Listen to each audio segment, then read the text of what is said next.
What's good, y'all? It's KB24 status, aka the biggest Laker fan in the world. I'm not going to say I'm depressed. I'm going to say I'm borderline irate. I just don't understand the whole not playing down to your opponent, right? This team is trying to lose. They're trying to get draft picks. The new draft lottery might be formatted in a different way now, where the top three teams each get 15% versus before when the top one got 25%, but this team only had 12 wins prior. I thought one of the funniest things, most ironic quotes, was by Billy Mack and Billy McDonald, the announcer, along with Stu Lance, of course. And he said when the Lakers were coming back in the middle of the fourth, he was like 3 minutes in the fourth, he was like, the Suns are really playing like a team that has 12 wins. They're very nervous, and they're not playing to win. They're playing to not lose. And he's saying the Suns are playing like a 12-win team, right? No. You know what I'm going to say? The Lakers were playing like a 12-win team. You know, the Lakers may have been 3-0 versus the Suns this season, and they had a chance to sweep it, apparently for the first time in 19 years since Shaq and Kobe. But you got to take care of business. And I'm going to say it, this is LeBron's fault, 100%. It's not just the free throws, because you can't blame it on the free throws in general. You can't say they lost the game because of free throws unless it was the last possession of the game and you miss a free throw to win. But this guy, he lost the game for us. He had great stats once again, but, I don't understand. I'm not going to repeat the same things over and over again each podcast, but turnovers and free throws, that's what it comes down to. I was really impressed with Joshua Hart. He played extremely well, had a few nice moments with that rebound, but just not a good night for the Lakers. Apparently the Lakers were 6-3 on back-to-backs prior to this. They had a chance to go 7-3. I mean, come on, guys. You're better than this. So, there's a lot to take from this, but I don't want to talk too much about the game, because when we lose, I don't like talking too much about the loss, more the big picture. And obviously the big picture is the playoffs right now, right?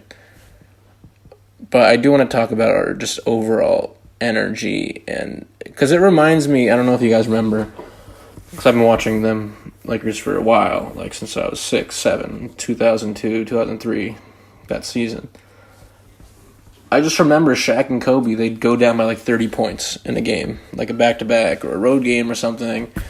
I remember especially versus the Heat, when Brian Grant was on the Heat. Remember how we traded Brian Grant for Shaq? We traded Brian Grant, Lamar, and Caron Butler from the Heat for Shaq. Well, when Brian Grant was on the Heat in 2000 to 2004, there was this one game that I vividly remember, and I was only 7 or 8, so pretty crazy I remember it. But in the first quarter, they went down by 30. In the first quarter. And this might have been a back-to-back, I don't know. But they came back and won. And that was a common theme there. And we are one of the best teams in the league this year at come-from-behind wins. I think we might have the most wins of any team. Don't quote me on that, but I think it's possible. So, I'm just trying to figure out this stuff. I don't know, man. I don't know. There's just a lot of things to say, and I'm not sure how to figure out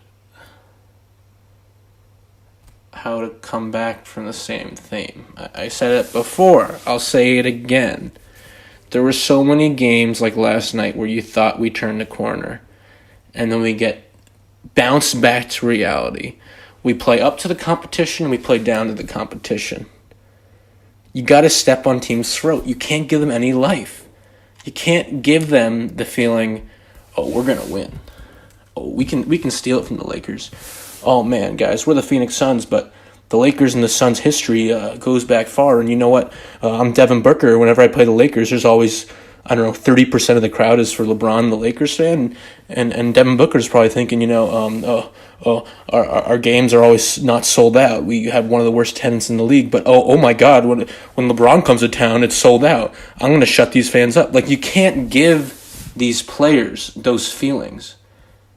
And I don't even think T.J. Warren even played, and that's one of their really good players. I'm pretty sure he didn't play. Maybe my eyes were deceiving me, but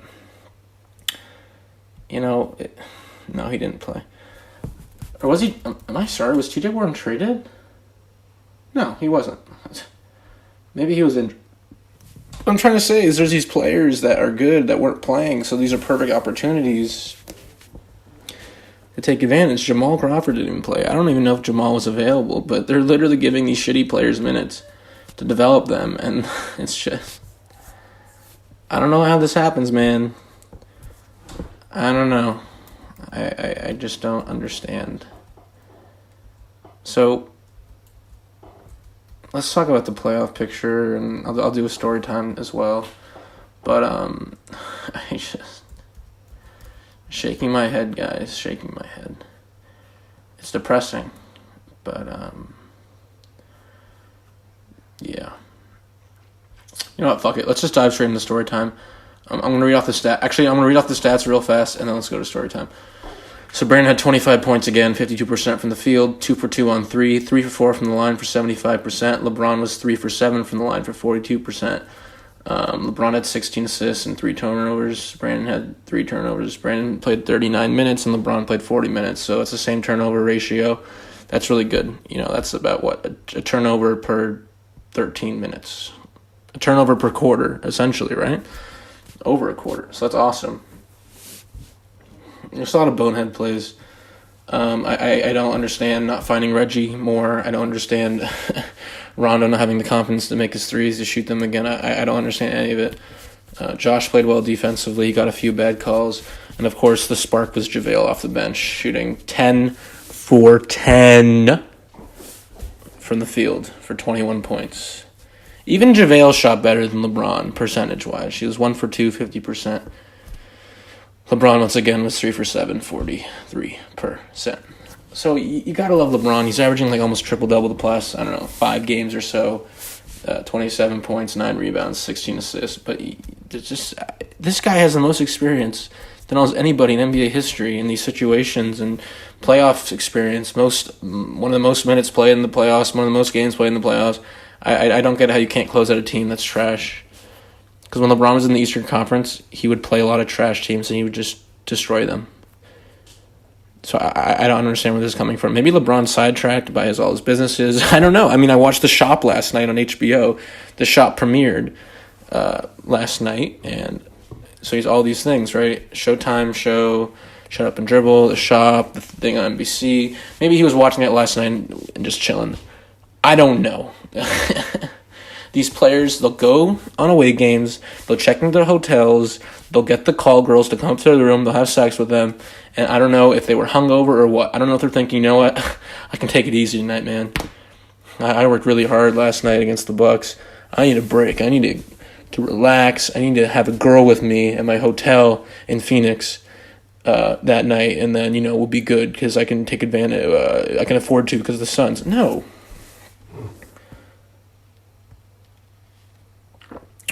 So, yeah. Contavious as well. Contavious only got 15 minutes. Contavious is a sharp shooter, man. Contavious' corner shots are great. He only shot 2 threes, but, you got to find these guys. You got to find Reggie. Reggie cannot only have 3 attempts from 3. Contavious cannot only have 2 attempts from 3. Josh Hart used to be a great 3-point shooter. He's fallen off the map, but he had 4 attempts and he made 1. The most guy taking threes cannot be LeBron, and LeBron was great. He shot 4 for 9 for 44%. That's awesome.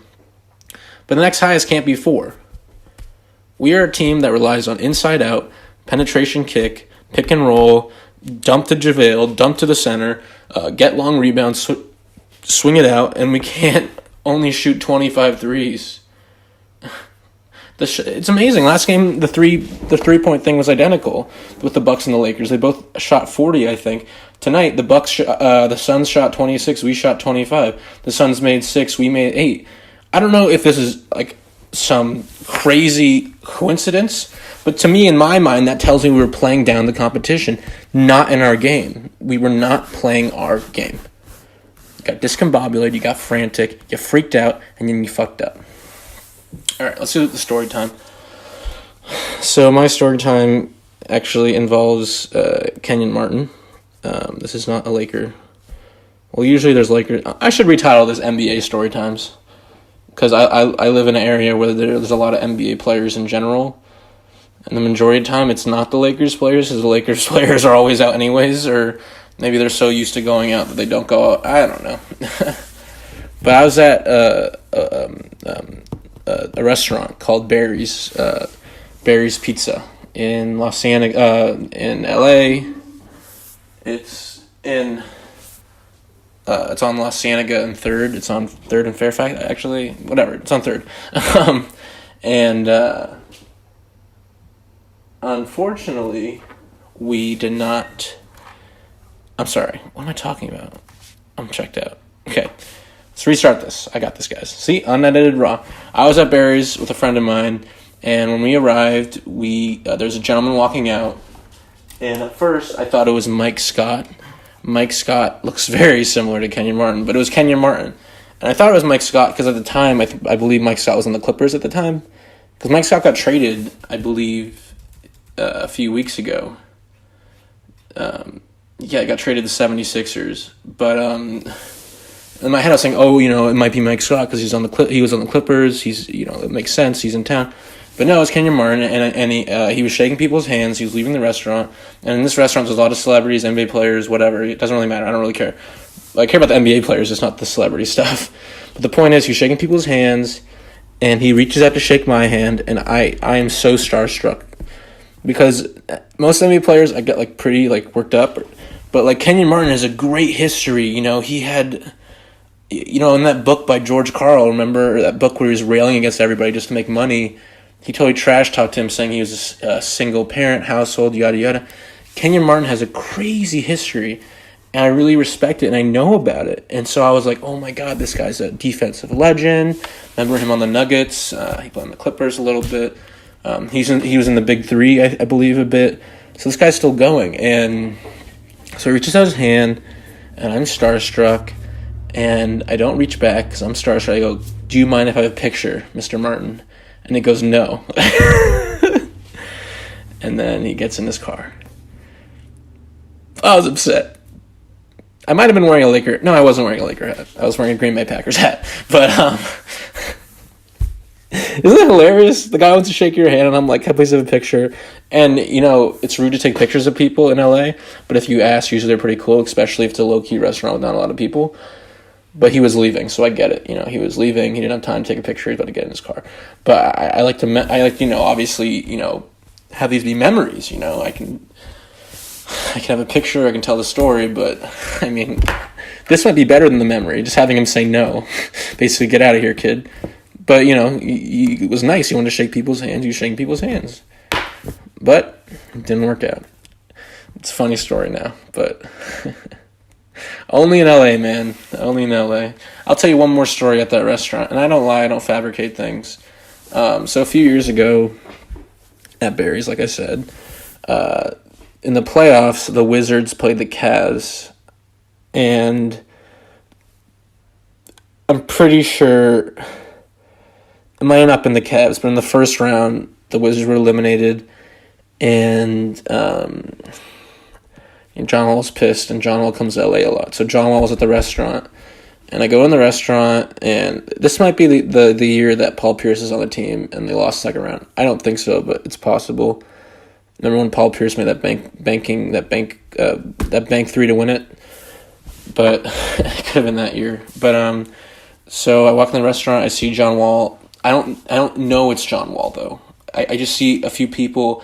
And they're right in the entrance of the restaurant. And this is after a playoff game. So I was like, So I go up to these people, with a friend of mine. Like, I don't go up to them saying, hey, what's good? I just said, oh my God, did you guys watch that game tonight? And I think it was the Eastern Conference Finals. I'm pretty sure it was the Cavs or somebody else, LeBron and somebody else. And everybody goes, nah, fuck that shit, right? Because he's pissed, right? He just got eliminated from the playoffs. So I don't realize it's him. So as I'm leaving Barry's, like a few hours later, I actually see John. And in this restaurant, the lights are dimmed, right? So it's hard to see people.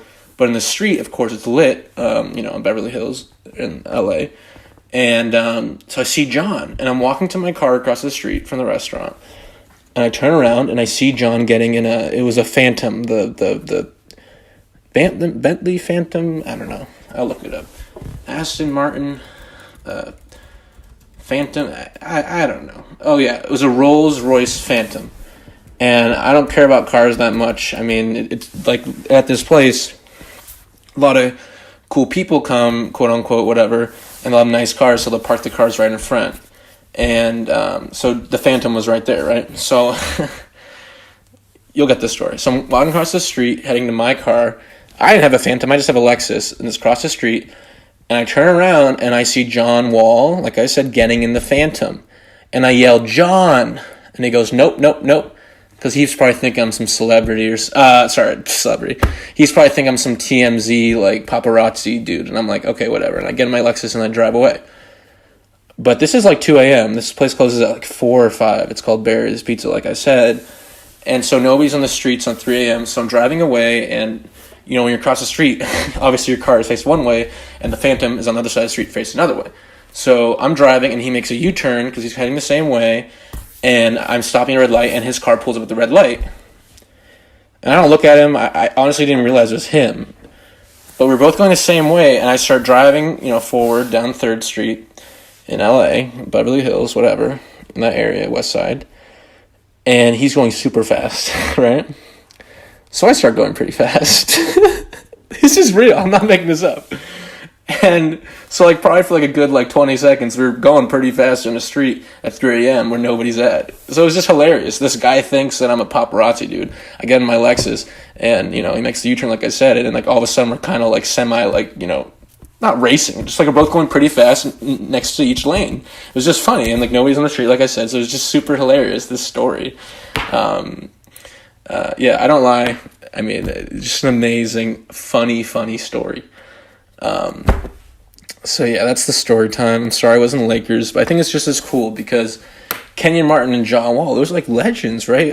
John Wall's not a legend, but he's a really good player. He's going to go down as probably one of the best point guards in the Wizards' history, right? Even though his contract sucks and he's an asshole, he got hurt, whatever, he's a pretty good player overall for that organization. And Kenyon Martin is no scrub either, right? So these are really cool people. And it's just so funny that I happen to bump into these people. And it's LA, so it makes sense. Everybody comes to LA to party. LeBron went over the summers, yada, yada, yada. But it's just so funny. And, man, I have more stories like this. On my description of the channel, it says, Lakeshow's finest is yada, yada, yada. And then below that, I say, I have a lot of experience with the Lakers organization, which I do, obviously, as you can tell, and me going to practices. I was very lucky to go to a practice once at Toyota Sports Center before. And just me, when I was younger, I went to the Lakers camp when I was 10 years old in Santa Barbara. So all that. But I used to coach at Derek Fisher Basketball Academy and Crossroads School. And obviously at Derek Fisher Basketball Academy was hosted by Derek, and I coached there. And another funny story, I think I've said it, was Meta was traded the day of one of the camps. I went up to Derek and I said, "What do you think?" And he's like, "Yeah, he's good, whatever." And they won the championship. But just I have a lot of experience with organization, not coaching. So there's a lot of stories like that, being around NBA players or even college players. I remember going to some camps when I was younger. I went to Michael Jordan Flight School when I was 11 in Santa Barbara, the same place as the Lakers camp. And there's a lot of college players there just to help out. These college players were playing for the kids. And I remember Sean May, not very good player. I think he was on the Charlotte Bobcats, actually, for a while. This is way back when. But he went to UCLA, right? So Santa Barbara's close, and he was there, not as a camp counselor, camp coach, just to, observe. And some of the days that, like I said, the college players would face off against each other for the kids to watch. Like I said, I was 11. So I have a lot of stories like that, and I'm going to share them. But like I said, Sean May, UCLA, is not a Lakers story. It's just an NBA story. So, yeah, a lot of stuff like that. I think these stories are pretty funny. It's obviously for you guys to decide, but I just think they're hilarious looking back at them. All right. I'm KB24 Stats, Kobe24 MP3, Charles Barkley, Chuck, Charles Ryan, Chucky Atkins, any type of Chuck is in it. Chuckster, the biggest Laker fan in the world. And I'm out. Take care, guys. Go Lakers. Big run for you guys in the fourth quarter, but it wasn't enough. What bothered you the most about the game tonight? I don't know. I mean, we had chances in the second quarter to kind of close the quarter the right way. I felt like we had a call that didn't go our way and kind of changed the game around in the second quarter. And then third quarter, we allowed them to jump on us, and got up. I think it's, double digits. It wasn't there throughout 48 games all night. And, that's kind of like the frustrating part of it all. But we had opportunities, obviously, but wasn't able to come through. Yeah, how is your frustration level right now? Listen, obviously we needed this game for obvious reasons, and we wanted to play well. At times we played well. I think we was always together at times as well. And have the right mind frame of what we are trying to accomplish tonight. It's just unfortunate with the opportunity that we've had, and we haven't been able to seize the opportunity. Luke said he's still confident because of the work collectively you guys have put in all year. Are there things that give you confidence despite where the standings show right now? We can't keep looking at the standings. The standings are going to be what they are no matter what. No matter if you win or lose, you can't. I've never been one to kind of look at the standings. I mean, you've known me for a while. So you just got to go out and do your job and try to do it at a high level throughout 48 minutes and then see what happens at the end of that. So you can't focus on the standings because they shift and move so much throughout the course of the season. It was an unusual play. You involved with inbounding the ball behind the basket and just hit the back of the basket. Yeah, that was just silly on my part. That's just, I thought I had a little bit more room to get it to B.I.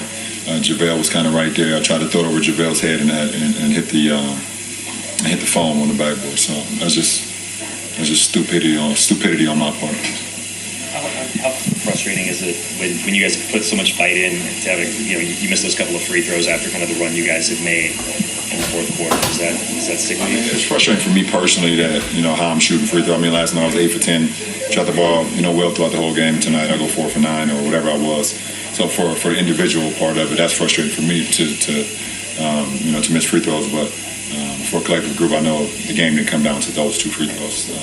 That's for sure. But for me personally, I definitely could have played a lot better, throughout the whole game. You talked about a lack of passion and energy at the beginning of the game. Did you see that? I'm not here to harp on the negativity or the negative. We had opportunities. We could have played better here. We could have played better there.